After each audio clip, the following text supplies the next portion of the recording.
Hello friends, welcome to the CSC GitHub. The topic of the DBMS which we are going to discuss today is normalization.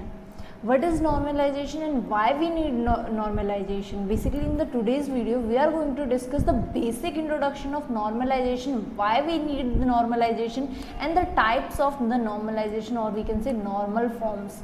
कौन कौन से normal forms होते हैं, हम normal form कैसे identify करेंगे, normalisation होता क्या है और नॉर्मलाइजेशन की नीड क्या थी, हम वो सारी चीज़ें आज के इस वीडियो में डिस्कस करेंगे। तो फर्स्ट ऑफ ऑल नॉर्मलाइजेशन क्या होता है? नॉर्मलाइजेशन होता है हमारा जो एक गिवन रिलेशन है या टेबल जो गिवन है उसमें से रिडंडेंसी को एलिमिनेट करना या फिर रिड्यूस करना। नॉट नेसेसरी कि हम 100% रिडंडेंसी को हर नॉर्मल फॉर्म में एलिमिनेट कर दें।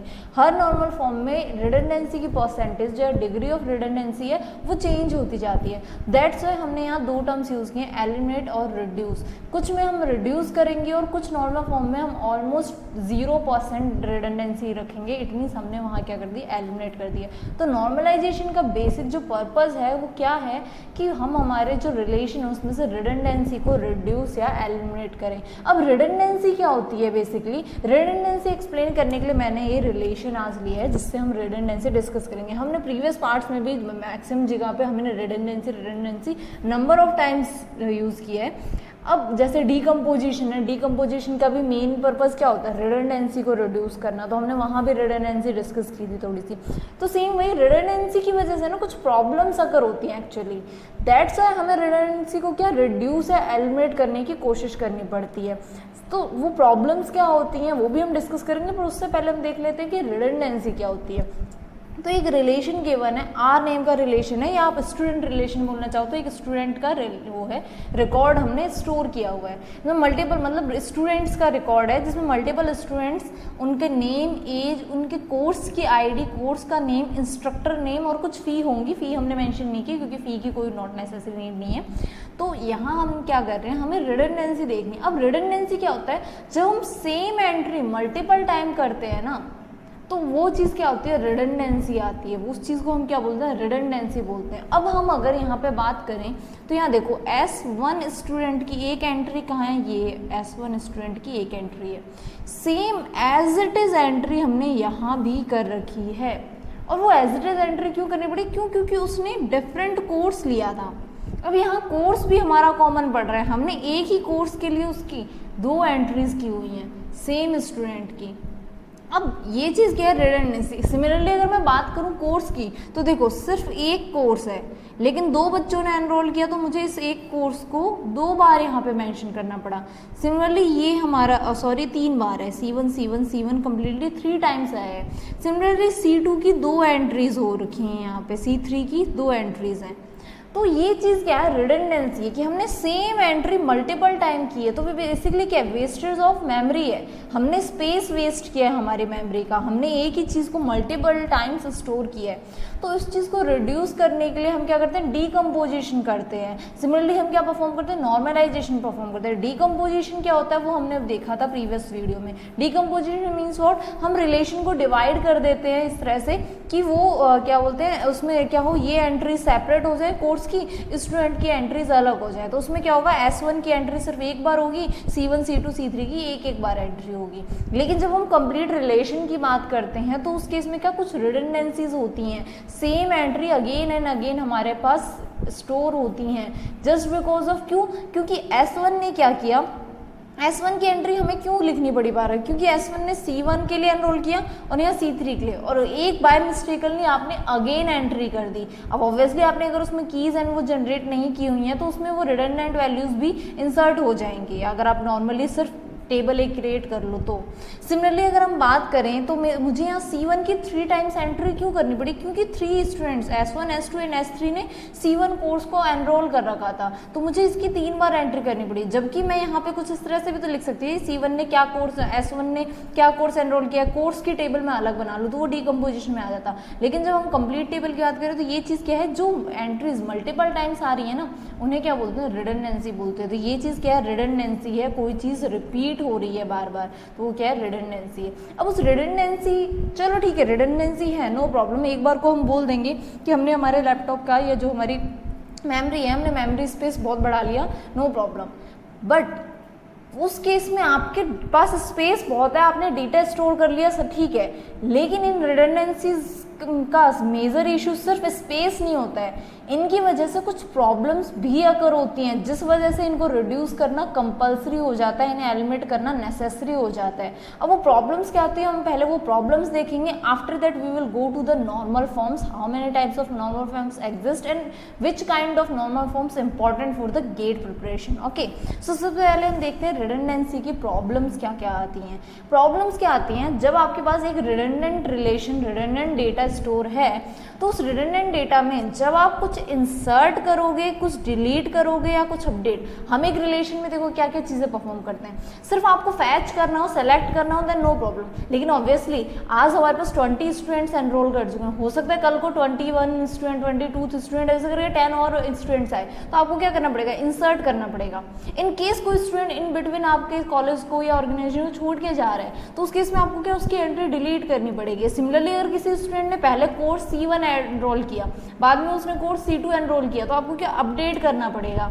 तो ये तो बेसिक इंपॉर्टेंट आपकी वो है ऑपरेशन है जो आप परफॉर्म करोगे। बाकी सिलेक्शन से कोई प्रॉब्लम नहीं है, ठीक है, सेलेक्ट करेंगे तो वो वहाँ से फैच हो जाएगी, वो ठीक है, वो अलग चीज़ें। लेकिन जो प्रॉब्लम्स अगर होती है वो इन 3 ऑपरेशन से, दैट्स वाई इन तीनों ऑपरेशंस को हम अनॉमलीज भी बोलते हैं। ये तीनों प्रॉब्लम्स क्या हैं, अनॉमलीज भी कहलाती हैं, insertion anomaly, deletion anomaly and updation anomaly. ये नेम्स हैं जो हमारे प्रॉब्लम्स अगर होते हैं इंसर्ट करने के बाद, डिलीट करने के बाद और अपडेट करने के बाद। अब कैसे अगर होते हैं वो मैं क्या करूँगी, सेम रिलेशन लूँगी, अलग अलग ऑपरेशन, ये तीनों ऑपरेशंस बताऊँगी, कुछ क्वेरीज पुट करेंगे हम इंसर्ट करने की, डिलीट करने की, अपडेट करने की, एंड देन मैं आपको बताऊँगी कि क्या एक्चुअल में प्रॉब्लम अकर हो रही है, किस तरह की अनॉमली अकर हो रही है, जिसको हमने सॉल्व करने के लिए क्या इंट्रोड्यूस किया था, नॉर्मलाइजेशन इंट्रोड्यूस किया गया था। तो हम देखते हैं, स्टार्ट करते हैं हमारे स्टेप बाय स्टेप। सबसे पहला है हमारा अपडेशन अनॉमली, डिस्कस करते हैं। फर्स्ट क्या है, अपडेशन अनॉमली, ये रिलेशन लेते हैं, इसी पे हम क्या करेंगे, अपडेशन अनॉमली की क्वेरी पुट करते हैं। ओके, तो फॉर एग्जांपल मैं एक क्वेरी ले लेती हूँ अपडेट करने के लिए, मुझे क्या करना है, कुछ अपडेट करना है। अब अपडेट करने के लिए मैं अपडेट की एक क्वेरी लगाऊँ और फिर मैं देखती हूँ कि उस अपडेशन की वजह से क्या प्रॉब्लम अकर हो रही है। जब मैं यहाँ अपडेट कर रही हूँ तो उस अपडेशन से क्या प्रॉब्लम आई है, क्या वहाँ पे कौन सी अनॉमली अकर हुई है, क्या चीज़ रिडंडेंसी बढ़ रही है या डिक्रीज हो रही है, क्या हो रहा है, हम वो देखेंगे। Okay, so let me right a query update, हमारे रिलेशन का नेम आर है, तो यहाँ हम लिखेंगे अपडेट की क्वेरी क्या होती है, update then table name set, जो भी एट्रीब्यूट आपको सेट करना है वो एट्रीब्यूट इक्वल्स टू जो भी आपको अपडेट करके डालना है, एंड देन वेयर, जो भी आपको कंडीशन देनी है वो प्रेडिकेट आएगा आपका।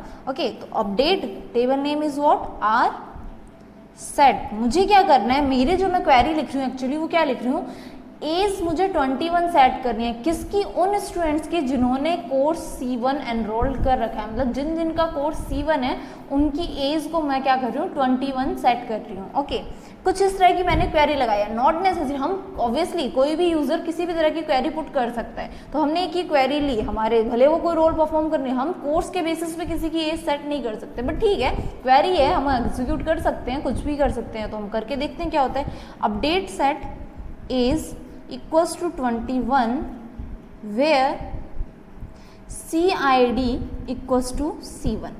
मुझे उन स्टूडेंट्स की एज को 21 सेट कर रहे हैं जिनकी CID क्या है, C1 है। नाउ सी, यहाँ पे हमारे पास 3 एंट्रीज हैं CID जिनकी क्या है, मतलब जिनका कोर्स ID क्या है, C1 है, वो उसकी 3 एंट्रीज हैं, तो इन दो के लिए तो ऑलरेडी 21 है मेरी, और नो प्रॉब्लम, अगेन ये अपडेट होकर 21 हो जाएगी। ये वाली एडिट होके आपकी क्या हुई है, ये आपका चेंज होके क्या हो गया, 21 हो गया, ठीक है। अब जब मैंने ये अपडेशन परफॉर्म की तो यहाँ पे S1 स्टूडेंट की एज क्या शो हो रही है, 21 अपडेट हो चुकी है, लेकिन यहाँ पे S1 स्टूडेंट की एंट्री में अभी भी एज क्या है, 20 है, तो ये क्या हो गया, इनकंसिस्टेंसी, मतलब हमारा डेटा इनकरेक्ट हो गया है। जैसे हमने ये अपडेट की क्वेरी पुट की, इस अपडेशन की वजह से यहाँ इनकंसिस्टेंसी आ गई, क्यों, क्योंकि हमारे पास S1 की मल्टीपल एंट्रीज थी, अगर सिंगल एंट्री होती तो यहाँ से डायरेक्टली वो अपडेट हो जाता, लेकिन जब हमने इसके बेसिस पे एज को अपडेट किया तो हमारे पास एक जगह तो एज 21 हो गई, लेकिन बाकी जगह उसकी एज क्या है 2020 है। तो यहाँ क्या एक कन्फ्लिक्ट है, हमें क्लियर नहीं पता चल रहा है कि S1 की एज क्या है। तो ये होती है रिडंडेंट, जो अपडेट करने की वजह से जो प्रॉब्लम अगर होती है वो होती है अपडेशन अनोमली। मतलब आपने कुछ चेंज किया, कुछ अपडेट किया, उससे हमारे रिलेशन में जो एंट्री थी वो अलग अलग जगह मल्टीपल टाइम्स थी, जिसमें सिर्फ कुछ जगह तो वो अपडेट होगी लेकिन कुछ जगह अपडेट नहीं हुई है। तो वो चीज़ क्या होती है अपडेशन अनोमली। मतलब हमारा जो ओवरऑल डेटा था वो डेटा क्या हो गया इनकंसिस्टेंट यानी कि इनकरेक्ट हो गया। तो ये चीज़ होती है अपडेशन अनोमली कि आपके रिलेशन में इनकंसिस्टेंसी अकर हो गई उसको अपडेट करने के बाद, just because of what, because of redundancy, हमारे पास सेम एंट्री मल्टीपल टाइम्स थी। सिमिलरली हम देखते हैं डिलीशन अनोमली। डिलीशन अनोमली के केस में क्या होता है, तो मैं डिलीट की क्वेरी लिखती हूँ, देखते हैं क्या होता है। मैं क्या कर रही हूँ, डिलीट परफॉर्म कर रही हूँ, आर पे, आर रिलेशन था किसकी, मैं S4 स्टूडेंट की एंट्री को डिलीट करना चाहती हूँ। मेरी जो है वो क्या है, मुझे S4 स्टूडेंट की एंट्री को डिलीट करना है। ओके, ये हमारा रिलेशन है, इसमें मैं बोल रहा हूँ delete from R where SID equals to S4। मतलब मुझे उस रो को डिलीट करना है जिसकी SID क्या है, S4 है। मतलब ये वाली जो एंट्री है ये मुझे क्या करनी है, डिलीट करनी है। अब ये एंट्री मेरी सिंगल टाइम थी, नो प्रॉब्लम, S4 की एंट्री मेरी सिंगल टाइम थी, लेकिन यहाँ क्या प्रॉब्लम है, इसीलिए मैंने यहाँ S4 लिया। मैं यहाँ चाहती तो S1 को लेके भी दिखा देती, तो वहाँ क्या होता है S1 ये भी डिलीट होता है, ये भी और ये भी, तो यहाँ से क्या OS की detail complete. Let's another example, मैं S1 डिलीट करती हूँ, सेम क्वेरी है, बस मैंने SID इक्वल्स टू क्या कर दिया S1। तो उस केस में हमारा ये first row and second last और लास्ट रो हमारी डिलीट होती है। तो सर फर्स्ट रो डिलीट होता तब भी हमारे पास फोर्थ की 2 एंट्रीज पड़ी थी, लेकिन जैसे ही हमारा सेकंड लास्ट और लास्ट रो डिलीट होती OS की एंट्री डिलीट हो जाती। सिमिलरली S4 भी मैंने इसीलिए लिया है, क्यों, क्योंकि जब मैं S4 के स्टूडेंट, मैं क्या चाहती हूँ, स्टूडेंट की डिटेल डिलीट करना चाहती हूँ, लेकिन जैसे ही मैं S4 को डिलीट करूँगी यहाँ से C2 CO एंड है, ये जो एंट्री है हमारी कोर्स की एंट्री भी क्या हो रही है, साइमल्टेनियसली डिलीट हो जाएगी। ये भी क्या हो जाएगी, डिलीट हो जाएगी, जबकि कोर्स कभी भी किसी स्टूडेंट पे डिपेंड नहीं करता है। तो एक स्टूडेंट के डिलीट होने से हमारा कोर्स भी क्या हो जाएगा, हमारे रिकॉर्ड में से डिलीट हो जाएगा। जब वो कोर्स रिकॉर्ड में से डिलीट हो जाएगा तो इन केस अगर फर्दर कोई न्यू स्टूडेंट आया और वो बोलता है कि मुझे तो CO में एनरोल करना है, तो क्या हम उसे एनरोल कर पाएंगे, नहीं, क्योंकि हमारे रिकॉर्ड में से CO डिलीट हो चुका है। तो ये क्या होती है, ये होती है डिलीशन अनोमली। मतलब आप कुछ डिलीट करना चाहते हो लेकिन उसकी वजह से आपका बहुत सा एक्स्ट्रा डेटा भी डिलीट हो गया जो आपको एक्चुअल में डिलीट नहीं करना था, तो वो चीज़ क्या होती है, डिलीशन अनोमली होती है। Similarly next one and the last one anomaly is insertion anomaly. Insertion anomaly के केस में क्या होता है हम वो भी देख लेते हैं। इंसर्शन अनोमली बेसिकली क्या है, आप कुछ इंसर्ट कर रहे हो, उसकी वजह से आपके जो गिवन रिलेशन है उसमें कुछ प्रॉब्लम अकर हो जाती है। फॉर एग्जांपल मैं क्या चाहती हूँ, मैंने एक नया कोर्स एंटर करना है, मैं भाई मेरे कोचिंग सेंटर में या मेरी ऑर्गेनाइजेशन में पहले सिर्फ ये कोर्स पढ़ाए जा रहे थे, अब लेट मी अज्यूम मैंने कोर्स को थोड़ा इंक्रीज कर दिया और मुझे क्या चाहिए, एक और कोर्स चाहिए। कोर्स फॉर एग्जांपल हमने DBMS और CO और OS लिया है, let's we take algorithm next हमने एल्गो एक सब्जेक्ट और ऐड कर दिया हमारे कोर्स में और उसका नेम दे दिया मैंने C5। ओके, और कोई भी एक उसका इंस्ट्रक्टर होगा और उसकी जो भी फीस होगी। मुझे ये कोर्स चाहिए, अभी स्टूडेंट्स आए हैं नहीं आए नो प्रॉब्लम, लेकिन मैंने एक कोर्स ऐड किया है तो मुझे वो कोर्स मेरे डेटाबेस में से एंटर करना है, इंसर्ट करना है। तो इस केस में मेरे पास क्या होगा, देखो मेरे रिकॉर्ड में क्या क्या एट्रीब्यूट्स हैं, SID, S name, age, CID, C name, instructor and fee, ये एंट्रीज है मेरे रिलेशन में। अब मुझे क्या एंट्री करनी है, मुझे सिर्फ एक नया कोर्स एनरोल करना है, C5 ID है जिसकी उसका नेम एल्गोरिदम है, कोई इंस्ट्रक्टर है और कोई फीस है उसकी। तो ये चीज़ तो चलो ये तो मैं बोल दूंगी, मेरे ऑब्वियसली मैंने सब्जेक्ट लिया तो कोई इंस्ट्रक्टर भी लिया ही होगा उसका, तो कोई इंस्ट्रक्टर भी हो सकता है। फॉर एग्जाम्पल XYZ हमारा कोई, for example let me use a name Raj है जो उसे सब्जेक्ट को पढ़ाएगा और कोई फीस है उसकी जो मैंने डिसाइड कर ली। तो मेरे पास ये डेटा तो आ गया। What about the remaining record, ये जो रिमेनिंग रो हमारा बचा है ये क्या होगा, यहाँ हमें क्या करना पड़ेगा उस केस में, डमी एंट्रीज करनी पड़ेगी, यानी कि क्या डमी डेटा डालना पड़ेगा। यहाँ पे हमें क्या डमी डेटा डालना पड़ेगा रिकॉर्ड को मेंटेन करने के लिए। क्यों? क्योंकि हम ऐसे रिकॉर्ड नहीं क्रिएट कर सकते हैं जिसमें हमारे पास आधी डिटेल हो और आधी डिटेल नहीं हो। तो उस केस में हमें क्या करना पड़ता है, वहाँ पे डमी डेटा इंसर्ट करना पड़ता है। तो इंसर्शन के टाइम में क्या प्रॉब्लम आती है, डमी डेटा इंसर्ट करनी, जबकि उस डेटा का एक्चुअल में कोई रोल नहीं है, बट जस्ट बिकॉज ऑफ इस एंट्री की वजह से हमें यहाँ डमी डेटा डालना पड़ा। वही अगर हम इनको डिकम्पोज करके दो अलग रिलेशन बना देते तो हमें सिर्फ कोर्स आईडी वाले में, हमारे कोर्स वाले रिलेशन में कोर्स डालना पड़ता है, स्टूडेंट से हमें कोई मतलब नहीं था। लेकिन ये हमारा कंप्लीट एक रिलेशन है, तो इसमें क्या हुआ, इंसर्ट करने पे हमें डमी डेटा वाली प्रॉब्लम आई कि हमें ना चाहते हुए भी क्या करना पड़ा, डमी डेटा इंसर्ट करना पड़ा। तो ये होता है बेसिकली इंसर्शन अनोमली। तो ये हमारे 3 टाइप्स ऑफ अनोमलीज हैं। अपडेशन अनोमली, अपडेट करने से क्या प्रॉब्लम आती है, डिलीट करने से क्या प्रॉब्लम आती है, एंड इंसर्ट करने से क्या प्रॉब्लम आती है। अब इन प्रॉब्लम्स को हटाने के लिए, इन प्रॉब्लम्स को सॉल्व करने के लिए, रिजॉल्व करने के लिए हमने जो टर्म इंट्रोड्यूस किया गया, जिन्होंने DBMS के लिए कम्प्लीटली थ्योरी लिखी है, उन्होंने जो टर्म इंट्रोड्यूस किया उस टर्म को क्या बोलते हैं, हम नॉर्मलाइजेशन बोलते हैं। तो नॉर्मलाइजेशन क्यों यूज़ करते हैं हम, रिड्यूस रिडंडेंसी। और रिडंडेंसी को हम क्यों रिड्यूस करना चाहते हैं, क्यों, क्योंकि रिडंडेंसी को इसलिए रिड्यूस कर रहे हैं, सिर्फ रिडंडेंसी हमारे स्पेस ही नहीं कंज्यूम कर रही है, बल्कि उस रिडंडेंसी की वजह से हमारा जो डेटा है वो क्या इनकंसिस्टेंट होने के चांसेस बहुत ज़्यादा होते हैं। तो डेटा की कंसिस्टेंसी को भी मेंटेन करने के लिए हमें क्या नीड पड़ रही है, हमें रिडंडेंसी को रिड्यूस करने की नीड पड़ रही है या एलिमिनेट करने की नीड पड़ रही है। तो उस चीज़ के लिए जो टर्म यूज़ किया जाता है वो क्या होता है, नॉर्मलाइजेशन। तो नॉर्मलाइजेशन बेसिकली ये होता है हमारा नॉर्मलाइजेशन। अब हम स्टार्ट करते हैं डायरेक्टली नॉर्मल फॉर्म्स, कि हमारे नॉर्मल फॉर्म्स क्या क्या होते हैं। तो मैं नॉर्मल फॉर्म्स की बात करूँ, ये हमारा नॉर्मल फॉर्म्स हैं। नॉर्मल फॉर्म्स या नॉर्मलाइजेशन, अभी हमने जस्ट वही देखा, कंप्लीट वही चीज़ यहाँ लिखी हुई है कि रिलेशन के ऊपर एक बार मैं रीड कर देती हूँ। Normalisation is a set of rules और test to organise data in well defined relation so that user can insert, delete, update in a relation without introducing redundancy, anomalies and inconsistency.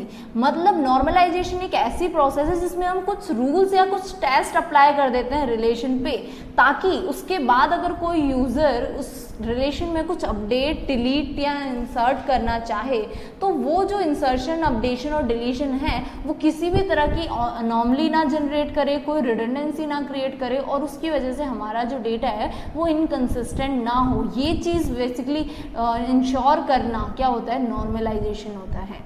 अब normalisation मतलब normal forms, हमारे database के जो हैं या जो relation है उसके नॉर्मल फॉर्म्स आइडेंटिफाई करना। तो बेसिकली कितने नॉर्मल फॉर्म्स होते हैं, ये हमारे पास 7 टाइप्स के नॉर्मल फॉर्म्स होते हैं, जिसमें से आपको, अगर आप गेट के लिए प्रिपेयर कर रहे हो, then only go through these 4 starting 4 जो नॉर्मल फॉर्म्स हैं, आपको इन्हीं के बारे में सोचना है। कभी कभी MVD के बेस पे, मल्टी वैल्यूड डिपेंडेंसीज के बेस पे 4NF के क्वेश्चन कभी कभी आते हैं, रेयर चांसेस में, लेकिन मैक्सिमम जो क्वेश्चन आते हैं वो गेट के पर्पज से वो किस में से आते हैं, first, second, third and BCNF form में से। ठीक है, हम सातों डिस्कस करेंगे। मेजर इंपॉर्टेंट ये तीनों हैं, बाकी 5th एंड 6th की कोई भी क्वेश्चन नहीं आता है। 4th नॉर्मल फॉर्म में MVD, अगर सिंगल एट्रीब्यूट में आपको सिंगल कॉलम में मल्टी वैल्यूड एंट्रीज हैं देन नो प्रॉब्लम, लेकिन अगर more than 1 attribute, multi valued attribute हुए तो उस केस में आपका 4th नॉर्मल फॉर्म भी सेटिस्फाई नहीं होगा। ओके, चलो ठीक है, ये मल्टी वैल्यूड की बात हुई। अब हम नॉर्मली बात करें तो ये जो होते हैं ना स्टार्टिंग के चारों रिलेशंस, ये चारों रिलेशन किस पे होते हैं, फंक्शनल डिपेंडेंसीज जो होती है, नॉट मल्टी वैल्यूड, जो सिंगल वैल्यूड डिपेंडेंसीज होती हैं ना वो।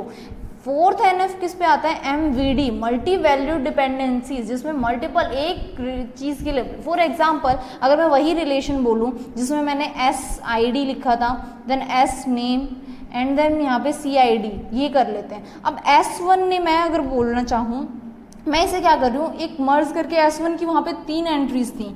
S1 ने क्या C1 कोर्स एनरोल कर रखा था, एंड C3 एनरोल कर रखा था। तो मैंने क्या किया, यहीं पे उसकी दोनों एंट्रीज लिख दी, यहाँ कुछ भी नेम हो सकता है। सिमिलरली S2 ने 2 कोर्स एनरोल किए थे, C2 एंड C3। तो मैंने क्या किया, पूरे एक ही एट्रीब्यूट में उसकी जितने भी कोर्सेज एनरोल किए हुए थे वो सारे एंट्रीज लिख दी। तो उस केस में ये जो हमारा CID है ना, ये क्या बन गया, मल्टी वैल्यूड एट्रीब्यूट बना। क्यों? क्योंकि इसमें एक रिकॉर्ड में मल्टीपल एंट्रीज मिल रही हैं हमें। तो ये कौन सा एट्रीब्यूट बना, मल्टी वैल्यूड एट्रीब्यूट। तो 4th NF किस पे, MVD पे वर्क करता है। और बाकी जो स्टार्टिंग हमारे सारे नॉर्मल फॉर्म्स हैं वो किस पे करते हैं, सिंगल वैल्यूड एट्रीब्यूट से। मतलब जिन्होंने सिंगल एंट्री ले रखी होंगी सिर्फ उन पे हमारी ये नॉर्मल फॉर्म्स अप्लाई होंगी। अगर हमारे उस रिलेशन में कोई सिंगल एट्रीब्यूट में मल्टी वैल्यूड एट्रीब्यूट हुआ तो इन स्टार्टिंग के चारों नॉर्मल फॉर्म्स में से कोई भी नॉर्मल फॉर्म अप्लाई नहीं हो सकेगा। Then in that case you have to make it in a single normal, मतलब सिंगल वैल्यूड एट्रीब्यूट में इसको कन्वर्ट करना पड़ेगा। एंड देन उसके बाद क्या होगा, रिडंडेंसी इंक्रीज होगी। ऑब्वियसली जब मैं इसको डिवाइड करूंगी तो S1 की एक एंट्री C1 के लिए बनेगी, एक C3 के लिए। फिर मैं क्या करूंगी, उसको एलिमिनेट करने के लिए क्या करती हूँ, डीकम्पोजिशन परफॉर्म करूँगी। मतलब आपको स्टेप बाय स्टेप फिर उसके अकॉर्डिंग फॉलो करना पड़ेगा, जो हम ऑलरेडी डीकम्पोजिशन में देख चुके हैं। तो स्टार्ट हम देखते हैं हमारे नॉर्मल फॉर्म्स। बाय डिफॉल्ट अगर हमारे सिंगल वैल्यूड एट्रीब्यूट है, ये सारे किस पे, सिंगल वैल्यूड एट्रीब्यूट के पे हैं, तो बाय डिफॉल्ट जो हमारा रिलेशन होगा वो किस में, फर्स्ट नॉर्मल फॉर्म में तो होगा ही होगा। बाय डिफॉल्ट अगर सिंगल वैल्यूड एट्रीब्यूट हैं तो बाय डिफॉल्ट हमारा जो नॉर्मल फॉर्म है वो फर्स्ट नॉर्मल फॉर्म होगा ही होगा। और इसमें हमारे पास जो फर्स्ट नॉर्मल फॉर्म है इसमें क्या होती है, हाईएस्ट रिडंडेंसी होती है। हाईएस्ट रिडंडेंसी, सबसे ज़्यादा रिडंडेंसी हमारे पास कहाँ होती है, फर्स्ट नॉर्मल फॉर्म में ही होती है। उसके बाद second normal form, third normal form कैसे हम चेक करेंगे वो हम अभी देखते हैं, बट किस पे अप्लाई होगा, सिंगल वैल्यूड पे। And last one is boys code normal form BCNF, जिसमें क्या होती है, 0% रिडंडेंसी होती है। On what, single valued attribute. Single valued attribute पे 0% रिडंडेंसी होगी। हाईएस्ट रिडंडेंसी किस पे होती है, फर्स्ट नॉर्मल फॉर्म में। एंड 0% रिडंडेंसी कहाँ होगी, बॉयज कोड नॉर्मल फॉर्म। किसके लिए, सिंगल वैल्यूड एट्रीब्यूट के लिए। अगर मल्टी वैल्यूड एट्रीब्यूट हुआ तो 0% रिडंडेंसी होगी या नहीं होगी, ये श्योर नहीं है। क्यों? क्योंकि वो फिर BCNF में बनेगा ही नहीं। मल्टी वैल्यूड के लिए कौन सा है हमारे पास, 4th NF, और वो भी किसके लिए, सिर्फ एक एट्रीब्यूट जब आपका मल्टी वैल्यूड एट्रीब्यूट हो तो। सिमिलरली हमारे पास होता है 5th नॉर्मल फॉर्म, जिसे JDNF, joint dependency normal form भी बोलते हैं। और last one is 6th normal form, जिसे DKNF, डोमेन की नॉर्मल फॉर्म बोलते हैं। और इनमें क्या होती है, 0% रिडंडेंसी होती है, हाईएस्ट फॉर्म्स होते हैं ये, ठीक है। तो 4th, 5th एंड 6th ये सारी क्या है, ये 0% रिडंडेंसी को इंश्योर करती हैं। अब जो गेट के लिए इंपॉर्टेंट है वो है first normal form, second, third and BCNF। तो हम क्या करेंगे, इन चारों को अब हम ब्रीफली डिस्कस करते हैं कि ये क्या होती हैं। तो सबसे पहले हम डिस्कस करते हैं फर्स्ट नॉर्मल फॉर्म क्या होती है। एंड फर्स्ट नॉर्मल फॉर्म हम कैसे आइडेंटिफाई करें कि हमारा जो रिलेशन है वो किस में है, फर्स्ट नॉर्मल फॉर्म में है या नहीं है। तो ठीक है, फर्स्ट नॉर्मल फॉर्म में स्टार्ट करते हैं। A relation R in first normal form if and only if no multi valued attribute in R। तो मैंने क्या बोला था अभी कि first, second, third and BCNF क्या है, सिंगल वैल्यूड एट्रीब्यूट पे काम करते हैं। और बाय डिफॉल्ट अगर वो पूरा रिलेशन सिंगल वैल्यूड एट्रीब्यूट है तो वो क्या है, फर्स्ट नॉर्मल फॉर्म में बाय डिफॉल्ट है ही। तो फर्स्ट लाइन यही डिनोट कर रहा है कि वो रिलेशन जिसमें कोई भी मल्टी वैल्यूड एट्रीब्यूट नहीं है तो वो क्या होगा, हमारा फर्स्ट नॉर्मल फॉर्म में होगा। ये अनदर टर्म में हम डिफाइन करना चाहें तो अ relation R in first normal form if and only if every attribute of R must be atomic और सिंगल वैल्यूड, मतलब कि यूनिक हो हर उसमें जो है, मतलब सिंगल वैल्यूड हो, not unique. Unique means not कि हम C1 के लिए फिर वापस से कोई स्टूडेंट C1 नहीं, जस्ट अबाउट कि एक सेल जो है हमारा उसमें सिर्फ सिंगल एट्रीब्यूट, यानी कि जो एट्रीब्यूट्स हैं हमारे उसमें सिंगल वैल्यूड हो, वो एटमिक हो, तो उस केस में वो रिलेशन क्या होगा, हमारा फर्स्ट नॉर्मल फॉर्म में होगा। सेम वही एग्जांपल अगर मैं देना चाहूँ तो हमारा अगर कोई एक रिलेशन इस तरह से है जिसमें SID, S name and CID है, एक में सिंगल वैल्यूड लेती हूँ, सेम वही रिलेशन में मल्टी वैल्यूड में ले लेती हूँ, SID, S name and CID। Single valued की बात करूँ तो S1 एंड S2 हैं, A B नेम है, उसने C1 और उसने C2 एनरोल कर रखा है। S1 है, A नेम है, C1 एंड C2 दो कोर्स एनरोल कर रखे हैं। S2 है, B नेम है, C2 एंड C3 दो कोर्स एनरोल कर रखे हैं। तो ये हमारा क्या है, मल्टी वैल्यूड एट्रीब्यूट MVD है, तो ये क्या होगा, हमारा फर्स्ट नॉर्मल फॉर्म में नहीं होगा। जबकि ये क्या है, हमारा सिंगल वैल्यूड है, तो ये क्या होगा, फर्स्ट नॉर्मल फॉर्म।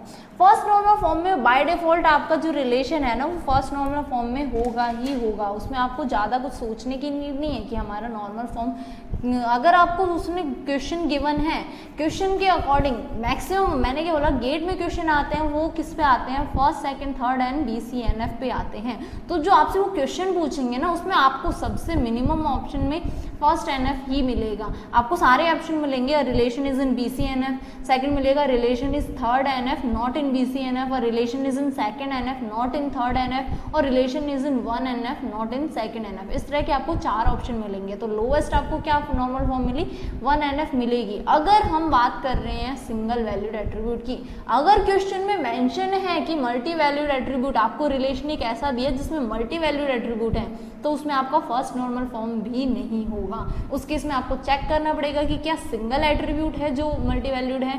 अगर सिंगल है वो एट्रीब्यूट जिसमें मल्टी वैल्यूड एट्रीब्यूट्स आपके मतलब वो क्या मल्टी वैल्यूड कंटेन करके रखा है, तो वो 4th NF के केस में आएगा। अदरवाइज वो जो हम फर्दर देखेंगे उन NF में से बिलोंग करेगा। ठीक है, तो ये होता है फर्स्ट NF। फर्स्ट NF में तो बाय डिफॉल्ट अगर सिंगल वैलिड एट्रीब्यूट है आपका, तो उस केस में वो क्या है, आपका फर्स्ट नॉर्मल फॉर्म में तो रिलेशन है ही। और जो रिडंडेंसी होती है ना, जैसे मैंने अभी आपको ब्रीफली बताया, अगर मैं नॉर्मली और बताना चाहूँ तो हमारा जो ड्रॉबैक है ना फर्स्ट नॉर्मल फॉर्म का, वो यही है कि हमारे पास फर्स्ट NF जो होता है, इसमें क्या होता है, हाईएस्ट डिग्री ऑफ रिडंडेंसी होती है, हाईएस्ट डिग्री ऑफ रिडंडेंसी होती है। अगर मैं डिग्री ऑफ रिडंडेंसी की बात करूं तो जो हमारी डिग्री ऑफ रिडंडेंसी है वो किस फॉर्म में जाती है, फर्स्ट NF में सबसे ज़्यादा होती है, then second NF, then third NF and then BCNF। ये हमारा ऑर्डर जाता है डिग्री ऑफ रिडंडेंसी का। ओके, सो ये होता है फर्स्ट नॉर्मल फॉर्म। अगर कोई भी मल्टीवैल्यूड एट्रीब्यूट नहीं है, इट मीन्स आपका वो क्या है, फर्स्ट नॉर्मल फॉर्म में। Let's see for the second normal form. Second normal form क्या होता है, अब सेकंड नॉर्मल फॉर्म में ना एक कंसेप्ट आएगा पार्शियल डिपेंडेंसी का। तो एक जो रिलेशन है वो आपका सेकंड नॉर्मल फॉर्म में कब होगा, जब कोई भी पार्शियल डिपेंडेंसी नहीं होगी उस रिलेशन में। आपका जो रिलेशन गिवन है उसमें कोई पार्शियल डिपेंडेंसी ना हो, तो वो रिलेशन क्या होता है, सेकंड नॉर्मल फॉर्म होता है। अब भाई पार्शियल डिपेंडेंसी क्या होता है, हम पहले वो देख लेते हैं। पार्शियल डिपेंडेंसी क्या होता है, पार्शियल डिपेंडेंसी बेसिकली क्या होता है, अगर मैं नॉर्मली आपको ब्रीफली वर्बली बताना चाहूँ तो अगर आपकी कोई कैंडिडेट की का प्रॉपर सबसेट जो है वो किसी नॉन प्राइम एट्रीब्यूट को आइडेंटिफाई कर रहा है, तो उस केस में वो क्या होता है, पार्शियल डिपेंडेंसी। अब प्राइम और नॉन प्राइम क्या होते हैं वो हम कीज के इंट्रोडक्शन में देख चुके हैं ऑलरेडी, जिसका लिंक मैंने डिस्क्रिप्शन में शेयर किया। इन शॉर्ट में एक बार रिवाइज करवा दूं, प्राइम एट्रीब्यूट्स वो होते हैं जो किसी की से बिलोंग कर रहे हों। कैंडिडेट की से जो जो एट्रीब्यूट्स बिलोंग कर रहे हैं वो क्या होंगे, प्राइम एट्रीब्यूट्स, और जो नहीं बिलोंग कर रहे वो सब क्या होते हैं, नॉन प्राइम एट्रीब्यूट। अब मैं क्या बोल रही हूँ, हमारी कोई कैंडिडेट की है, उसका प्रॉपर सबसेट यानी कि उसका कुछ पार्ट नॉन प्राइम एट्रीब्यूट को अगर डिटरमाइन कर रहा है तो वो क्या होती है, पार्शियल डिपेंडेंसी होती है। For example, let me take an example जिससे आपको समझ आए कि एक्चुअल में हमारी पार्शियल डिपेंडेंसी क्या होती है। तो मैं आपको वो दिखा देती हूँ कि हमारी पार्शियल डिपेंडेंसी क्या है। हमारे पास एक की है, मैं क्या बोल रहा हूँ, प्रॉपर सबसेट। तो फॉर एग्जाम्पल एक इस तरह से हमारे पास FD गिवन है, XY tends to Z and y tends to z, इस तरह की कोई एक FD गिवन है और हमें कैंडिडेट की बोला है कि हमारे साथ कैंडिडेट की क्या है, XY हमारी क्या है, कैंडिडेट की है। अब प्रॉपर सबसेट क्या हो सकते हैं, XY के अगर मैं प्रॉपर सबसेट की बात करूं तो दो ही तो सबसेट बनेंगे ना इसके, एक X हो सकता है, एक Y हो सकता है। तो प्रॉपर सबसेट का जब मैं क्लोजर लूं तो वो किसी अगर नॉन प्राइम, अब प्राइम एट्रीब्यूट्स क्या है हमारे, X एंड Y हमारे क्या है, प्राइम एट्रीब्यूट्स हैं। क्यों, क्योंकि ये एक की से बिलोंग करते हैं। और नॉन प्राइम कौन सा बच्चा, Z हमारा क्या है, नॉन प्राइम एट्रीब्यूट है। तो अब x का क्लोजर लूँ तो मुझे क्या मिलेगा, सिर्फ x मिलेगा। क्यों, क्योंकि x के लिए कोई FD नहीं गिवन। लेकिन जब मैं y का क्लोजर लूंगी तो y से मुझे क्या, y और z, और z हमारा क्या है, एक नॉन प्राइम एट्रीब्यूट है। तो हमारे की का proper subset y, x y हमारी की थी, उसका एक प्रॉपर सबसेट y है, वो किसको, नॉन प्राइम एट्रीब्यूट को डिटरमाइन कर रहा है। तो उस चीज को क्या बोलते हैं, बेसिकली पार्शियल डिपेंडेंसी कहा जाता है। मतलब अगर मैं इसको शॉर्ट में बताना चाहूँ तो पार्शियल डिपेंडेंसी क्या है, प्रॉपर सबसेट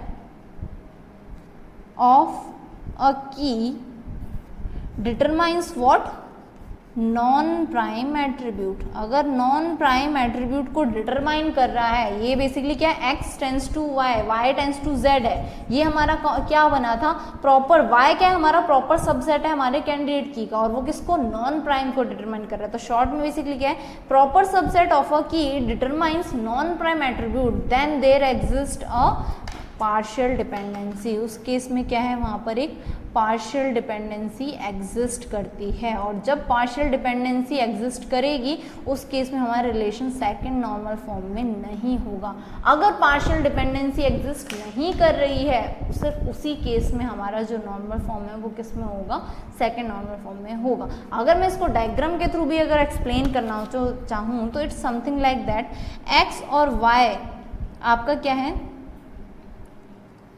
कैंडिडेट की है, और एक्स वाई से आपको क्या मिल रहा है, z मिल रहा है, एंड ये आपकी कैंडिडेट की है, और इसका प्रॉपर सबसेट यानी कि ये y क्या डिटरमाइन कर रहा है, z को डिटरमाइन कर रहा है। तो ये क्या हुआ, हमारा पार्शियल डिपेंडेंसी, मतलब प्रॉपर सबसेट किसी नॉन प्राइम को, ये क्या है, हमारा नॉन प्राइम एट्रीब्यूट है। तो ये क्या कर रहा है, नॉन प्राइम एट्रीब्यूट को डिटरमाइन कर रहा है। Okay, so let's see the next normal form, that is third normal form. Second normal form तो हमने देख लिया कि जब पार्शियल डिपेंडेंसी अगर एग्जिस्ट कर रही है तो वो सेकंड नॉर्मल फॉर्म में नहीं है, अगर पार्शियल डिपेंडेंसी नहीं है कोई भी, इट मीन्स वो सेकंड नॉर्मल फॉर्म में। Next is the third normal form. अब थर्ड नॉर्मल फॉर्म हम कैसे आइडेंटिफाई करते हैं, अगर हमारे नॉर्मल फॉर्म में कोई ट्रांजिटिव डिपेंडेंसी नहीं है तो उस केस में वो क्या है, थर्ड नॉर्मल फॉर्म है। जैसे यहाँ पार्शियल डिपेंडेंसी थी, वैसे यहाँ पे एक नया टर्म इंट्रोड्यूस होता है, ट्रांजिटिव डिपेंडेंसी। क्या होती है, लेट्स सी। ट्रांजिटिव डिपेंडेंसी से पहले हम बेसिक अगर समझना चाहें, थर्ड नॉर्मल फॉर्म में क्या है, अगर आपके पास कुछ एफ डी सेट गिवन है, एफ डी सेट कुछ भी हो सकते हैं, उसमें मल्टीपल एफ डीज मिलेंगी, वो एफ डी कुछ इस तरह से हो, एक्स टेंस टू वाई हो, उसमें जो लेफ्ट हमारा डिटर्मिनेंट पार्ट है या तो वो सुपर की हो, या जो राइट हैंड साइड में डिटरमाइनर है वो क्या हो, कोई प्राइम एट्रीब्यूट हो। मीन्स आपका यहाँ कोई डिटर्मिनेंट है और यहाँ क्या है, डिटरमाइनर है। तो आपका डिटर्मिनेंट क्या है, कंपल्सरी है कि या तो ये सुपर की हो और ये क्या हो, प्राइम एट्रीब्यूट हो। ओनली इन दैट केस आपका जो रिलेशन है वो क्या है, थर्ड नॉर्मल फॉर्म में है, अदरवाइज वो थर्ड नॉर्मल फॉर्म में नहीं है। इसी चीज को समझाने के लिए एक टर्म इंट्रोड्यूस किया गया है, वो है ट्रांजिटिव डिपेंडेंसी। इसे ट्रांजिटिव डिपेंडेंसी बोलते हैं इस चीज को। जैसे पार्शियल डिपेंडेंसी है, वैसे इस चीज़ के लिए हमने क्या, ट्रांजिटिव डिपेंडेंसी को किया। ट्रांजिटिव डिपेंडेंसी क्या होती है कि आपके पास कोई एक वो है, मतलब ट्रांजिटिवली कोई फंक्शनल डिपेंडेंसी गिवन है। For example x tends to y and y tends to z given है। ओके, अब जब हम कुछ ट्रांजिटिव प्रॉपर्टी, आर्मस्ट्रॉन्ग के ट्रांजिटिव प्रॉपर्टीज चलेंगे तो x टेंस टू y है, y टेंस टू z है, तो x टेंस टू z भी हम लिख सकते हैं according to the transitive property of the Armstrong rule. तो हमारे पास क्या था, x और y हमारा क्या है, की बन रहा था। लेट मी अज्यूम x हमारा की, इस केस में अगर मैं कैंडिडेट की फाइंड आउट करूँ तो हमारा x क्या बनेगा, कैंडिडेट की बनेगा। तो हमारा x एक कैंडिडेट की है, y एक कोई हमारा एट्रीब्यूट है जो कि प्रॉपर सबसेट है, फॉर एग्जांपल कैंडिडेट की का। एंड देन इससे मुझे क्या मिल रहा है, x से मुझे क्या मिल रहा है, y मिल रहा है, और y से मुझे क्या मिल रहा है, z मिल रहा है। तो ट्रांजिटिवली x से मुझे क्या, z मिलेगा, जबकि z क्या है, हमारा एक नॉन प्राइम एट्रीब्यूट है। फॉर एग्जाम्पल x हमारा CD था, y हमारी क्या है, प्राइम एट्रीब्यूट है कोई, किसी कैंडिडेट की से बिलोंग कर रहा है और Z हमारा क्या है, नॉन प्राइम एट्रीब्यूट है, तो उस केस में ट्रांजिटिवली जब मैं इसको ट्रांजिटिव प्रॉपर्टी के अकॉर्डिंग लिखूंगी तो हमारे पास क्या आ जाएगा, ये एक नॉन प्राइम एट्रीब्यूट आ जाएगा। तो ये क्या होती है, ट्रांजिटिव डिपेंडेंसी होती है। इस केस में हमारे पास क्या है कि ट्रांजिटिव डिपेंडेंसी जब अकर होती है तो उस केस में हमारा जो नॉर्मल फॉर्म है वो किसमें, थर्ड नॉर्मल फॉर्म में नहीं होगा। अगर ट्रांजिटिव डिपेंडेंसी आ गई है समझ, देन वेल एंड गुड। नहीं आई है तो सबसे बेस्ट मेथड जो मैं हमेशा फॉलो करती हूँ गेट के एग्जाम में, कि आप हमेशा ये देखो डिटर्मिनेंट सुपर की है तो ठीक है, राइट हैंड साइड में कुछ भी हो नो प्रॉब्लम, आइदर प्राइम हो नॉन प्राइम हो। अगर ये सुपर की नहीं है देन कंपल्सरी है कि राइट हैंड साइड में आपका क्या होना चाहिए, प्राइम एट्रीब्यूट होना चाहिए। इन दोनों में से कोई एक भी ट्रू हुआ तो वो क्या होगा, थर्ड नॉर्मल फॉर्म में होगा। अगर राइट हैंड साइड में आपको प्राइम एट्रीब्यूट मिल गया तो वो इधर आपका भले की हो चाहे ना हो तब भी वो किसमें, थर्ड नॉर्मल फॉर्म में होता है। अब लास्ट जो आता है हमारे पास वो आती है BCNF। Last is what, Boyce Codd normal form. Boyce Codd normal form में क्या होता है, Boyce Codd normal form is the highest normal form for single valued attribute. Single valued attribute के लिए हाईएस्ट जो नॉर्मल फॉर्म आता है ना वो होता है बॉयज कॉड नॉर्मल फॉर्म, जिसमें 0% रिडंडेंसी होती है सिंगल वैल्यूड एट्रीब्यूट्स के लिए। तो कोई हमारा relation Boyce Codd normal form में कब होगा, जब कोई 0% रिडंडेंसी का मतलब क्या है, मतलब हमारे सारे की सारी जो डिपेंडेंसीज हैं वो किस पे हैं, एक यूनिक की पे डिपेंड कर रही हैं। मतलब सारी के सारे जितनी भी डिपेंडेंसीज हैं वो किसी एक की पे, ऑब्वियसली की है इट मीन्स क्या है, वो यूनिक होगा। कि हम किस चीज़ को, किस एट्रीब्यूट को बनाते हैं, जो यूनिकली हमारे रिलेशन को डिटरमाइन कर रहे हैं। अगर हमारे सारे डिपेंडेंसीज किसी की से बिलोंग कर रही हैं, यानी वो किसी की से डिटरमाइन हो रही हैं, देन डेफिनेटली वो क्या होंगी, सारी के सारी रिडंडेंट नहीं होंगी। तो उस केस में वो क्या होती है, 0% रिडंडेंसी को रिजल्ट करता है। तो बेसिकली क्या है कि अगर आपको कोई रिलेशन इस तरह से, किसी रिलेशन में आपको कोई FD गिवन है x टेंड्स टू y, तो वहाँ पे आपके x का सुपर की होना कंपलसरी है। मतलब आपका ये जो डिटर्मिनेंट पार्ट है, आपके पास क्या होता है, यहाँ डिटर्मिनेंट होता है एंड देन डिटरमाइनर होता है। तो आपका जो डिटर्मिनेंट है ना, ये क्या है, मस्ट बी अ सुपर की। अब हम यहाँ सुपर क्यों लिख रहे हैं, क्योंकि डिटर्मिनेंट में मे भी आपके पास हो सकता है कैंडिडेट की के अलावा और भी कुछ एट्रीब्यूट्स इंक्लूड हो। तो वो क्या होते हैं, मिनिमम जो हमारे एट्रीब्यूट, मिनिमम एट्रीब्यूट्स को इंक्लूड करके जो की हम जनरेट करते हैं वो क्या होती है, कैंडिडेट की। सुपर की क्या होती है, जिसमें कैंडिडेट की तो इंक्लूड हो ही हो, प्लस उसके साथ हम रिमेनिंग एट्रीब्यूट्स में से भी कॉम्बिनेशन बनाते जाते हैं, वो क्या होती है, सुपर की। तो हो सकता है डिटर्मिनेंट में हमारे पास की के साथ साथ कुछ एक्स्ट्रा एट्रीब्यूट्स भी हो, तो नो प्रॉब्लम। तो इसीलिए हम क्या कर रहे हैं, सुपर की का यूज कर रहे हैं, क्योंकि हमारे पास इंडिविजुअली की तो है ही वहाँ पे, तो की से जब हमें मिल रहा है तो वहाँ पे कोई प्रॉब्लम ही नहीं होगी रिडंडेंसी वाली। तो हमारा जो डिटर्मिनेंट है वो क्या होना चाहिए, मस्ट बी अ सुपर की। अगर वो सुपर की है तो ही हम क्या बोलेंगे कि हमारा जो नॉर्मल फॉर्म है वो किस में है, BCNF में है। BCNF नॉर्मल फॉर्म में हमारा जो भी गिवन रिलेशन है वो हाईएस्ट किसमें, BCNF नॉर्मल फॉर्म में। और जो BCNF नॉर्मल फॉर्म है ये क्या करता है, 0% रिडंडेंसी इंश्योर करता है, 0% रिडंडेंसी इन BCNF normal form